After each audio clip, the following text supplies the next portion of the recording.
Today we explore one of the most brutal domestic murders ever committed.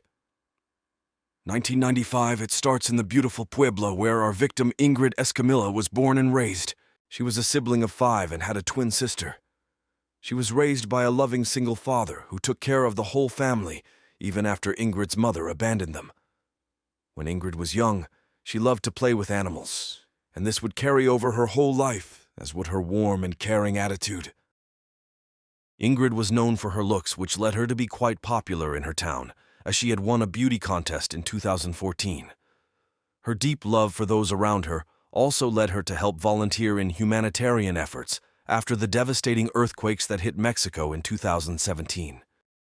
She studied hard at school and was trying to get a master's degree in tourism business administration, with her dream being to own her very own travel agency. Sadly, her beloved father passed away in 2018, and she wrote this in honor to him. "What an incredible adventure it was to have you in my life. A person who was able to share his love among 5 people, who gave everything when he had nothing, who gave away happy moments and knew how to keep his family together." But sadly, losing her father would be the start of her demise. With no one to watch over her, she traveled to Mexico City in 2019. There, she would meet a 46-year-old man named Eric Francisco Robledo Rosas. Ingrid, still only 24 at the time, was charmed and misled by Robledo, and not realizing what she was getting into, moved into an apartment in the city with him, a choice she would soon regret. Robledo Rosas was a civil engineer originally from Puebla as well. He came from a well-respected family in the community. His mother was an admired teacher, and his father a successful electrician. However, there is next to no information about what his youth was like, except for the fact that he had a history of violence towards women. We know this as his ex-wife, who he had an autistic child with, reportedly left him after the abuse she suffered. Sadly, Ingrid would experience the same thing, except she would not be able to escape. The moment Ingrid moved in with Robledo, she was trapped. Ingrid was forced to stay in the apartment, only allowed to leave with Robledo.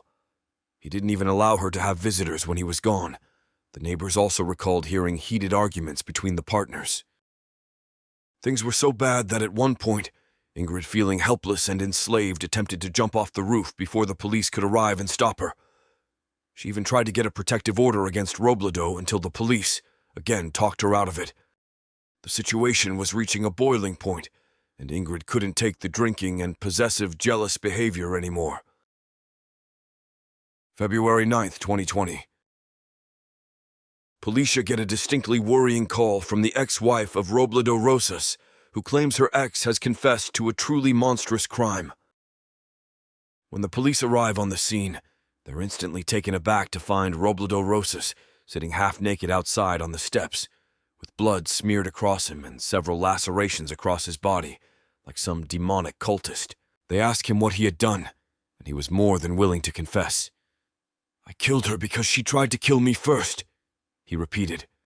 But it's what he did once she was dead that the cops couldn't comprehend. Nervous at what was waiting for them in the apartment, the policia meekly peek inside of the apartment. Blood engulfs the floor, leading out of the kitchen into the living room, and just barely in view, the police notice what looks like human bone in the corner.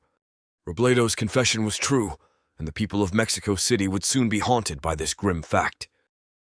We will never know what truly happened on February 9th, but according to Robledo, it started when he came home in the early hours of the day, extremely intoxicated. He was then confronted by Ingrid about his drinking problem, and the two got into an aggressive argument that soon turned violent. At some point in this altercation, Ingrid managed to grab a knife, whether this was to protect herself from Robledo or to attack him like he claims, we do not know, but we do know what happened next. In the ensuing struggle, Ingrid managed to get a few cuts in, but not enough. She was overpowered by the much bigger man. Robledo primed the knife from her hands and then repeatedly stabbed Ingrid in the neck at least 5 times, killing her within seconds. The reason for what Robledo does next, only God knows the answer to. With his autistic child still in the house, completely shocked at what was happening, Robledo Rosas proceeded to barbarically skin Ingrid from her head to her kneecaps, removing her internal organs, eyes, and guts. He then proceeded to try and flush his body parts down the toilet.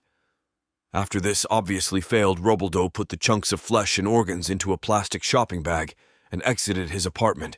Still half naked and covered in blood, he chucked the bag into the sewer. When Robledo re-entered his apartment, he apparently came to some senses as he realized he needed someone to look after his autistic child who had witnessed the whole ordeal and thus called his ex-wife and confessed his sins. After the murderer was detained and arrested by the police, Robledo was interrogated, and when asked why he killed his partner, we got this response. "I'm telling you, we started arguing. We continued arguing and began to struggle. Then she told me that she wanted to kill me, and I said, 'Kill me,' and that I'd take out the knife and tell her at once, and it was when she first buried it in me. I tell her, 'Hit me harder at once,' and she hit me like 2 more times. The police then asked, 'And why did you tear her apart?' Robledo Rosas responded with, 'I didn't want anyone to notice.'" February 10th. Sadly, the tragedy was not completely over, as a photograph of Ingrid's mutilated and skinned body was leaked by a public official and ended up featuring on the cover of a gory newspaper named Pasala. The title read, "It was Cupid's fault." This caused a huge outrage, and protests were held in Mexico with over 14 demonstrations in 10 different states in response to the crime of Ingrid Escamilla.